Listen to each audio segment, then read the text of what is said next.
code-genie.ai, personalized marketing. Today each of us generates a lot of data through web browsing, app usage, social media interactions, geolocations, and online shopping. AI helps businesses to leverage this massive data and derive valuable insights from it.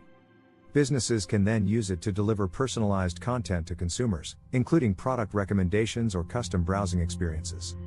Machine learning, ML, and deep learning, DL, algorithms can perform sentiment analysis from social media data.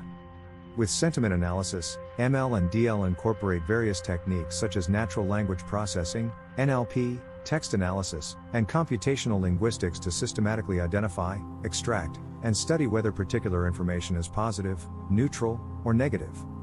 Sentiment analysis can monitor social conversations and evaluate their voice inflections to quantify opinions, attitudes, and emotions about business, topic, or product. Please click the subscribe button below if you enjoyed this video. Visit us at code-genie.ai.